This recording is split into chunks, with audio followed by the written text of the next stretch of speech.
A paz de Jesus, meu irmão e minha irmã. Se você chegou até aqui é porque foi permissão do nosso Pai Criador, que quer ver você dentro do seu grande propósito de salvação a todos nós seres humanos. Ele nos ama tanto que em João 3,16 diz: com efeito, de tal modo, Deus amou o mundo, que lhe deu seu Filho único, para que todo o que nele crer não pereça, mas tenha a vida eterna. Fique por aqui e conheça hoje uma história de fé e superação que poderá ajudá-lo a se fortalecer e prosseguir. Irmãos, vemos durante toda a história da humanidade tragédias de proporções monumentais, mas Deus tem a capacidade, a sagacidade, a misericórdia e a compaixão necessária de transformar a tristeza, o pranto, o sofrimento em amor, algo frutífero e belo. Vimos nos últimos dias a história da menina de 11 anos que interrompeu uma gestação, resultado de um estupro, segundo informações da imprensa. A polêmica envolve muitas questões: tempo de gestação, moralidade da interrupção, mas há alguns fatos que não dependem de respostas porque já aconteceram e estão aí, e são elas a dor, o abandono, a morte, a solidão, culpa e muito mais. Todos sentimentos que poderão ser provados pelos envolvidos na história, direto ou indiretamente. Mas Deus e seu Filho, nosso Salvador e Senhor Jesus Cristo, pode mudar a história, pode mudar o rumo daqueles que estão cansados de sofrer. Na Bíblia Sagrada, em Mateus capítulo 11, versículo 28 ao 30, Jesus diz: vinde a mim, vós todos que estáis aflitos sob o fardo, e eu vos aliviarei.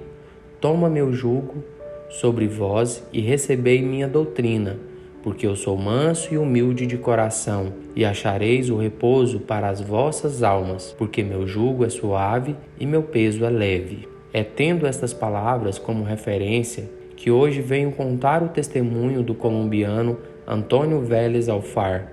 Ele nasceu de um estupro e se tornou padre. O colombiano Vélez Alfar, hoje pároco da província de Chubut, na Argentina, decidiu contar seu testemunho após uma decisão do Supremo Tribunal de Justiça da Argentina, que declarou o aborto não punível em caso de estupro. Ele revelou que nasceu depois que a mãe dele foi vítima de um estupro.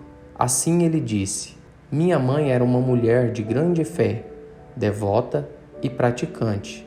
Ela dizia que, apesar das terríveis circunstâncias, ela trazia em seu ventre o milagre de uma nova vida, uma vida que Deus lhe havia dado e que, por causa de suas convicções, ela não podia abortar.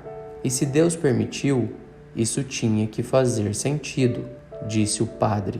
A mãe do sacerdote foi estuprada aos 27 anos de idade, em Medellín, por vários colegas de trabalho que a pegaram em uma festa, a drogaram e abusaram dela repetidamente. Na dor de não saber quem era o pai, a família dela a obrigou a se casar com um viúvo, que também abusava dela continuamente após o casamento. Como a separação era impossível, a mulher ficou com seu marido e seu segundo filho, quando Alfar foi enviada à casa da avó. Um dia, Alfar quis colocar tudo em pratos limpos com Deus.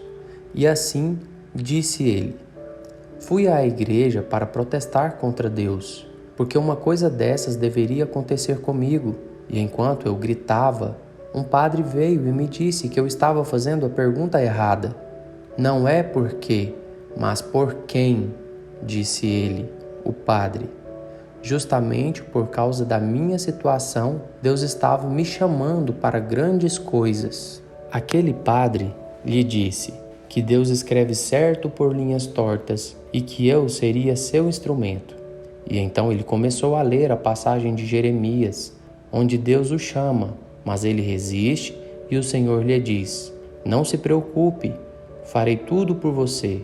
Essa conversa me marcou e aquele padre foi como um pai para mim, disse Alfar. A partir daí, Alfar se tornou catequista e depois escolheu o caminho do seminário e do casamento com Deus. Ele, então, passou a aceitar o fato de ter nascido após um estupro. Talvez ele nunca teria se tornado um padre de outra forma. Vimos nesse testemunho, meus irmãos, mais um exemplo de como Deus pode restaurar aquilo que foi destruído, como Deus pode reconstruir histórias quando escolhemos acreditar nele e ouvir sua voz nas nossas vidas. Hoje, fico por aqui, mas peço que vocês se inscrevam no canal, curtam o vídeo, ativem as notificações, comentem e compartilhem. Fazendo tudo isso, me ajudam a crescer o canal e a trazer mais histórias de fé e superação para vocês. Ótimo final de semana e até o próximo vídeo.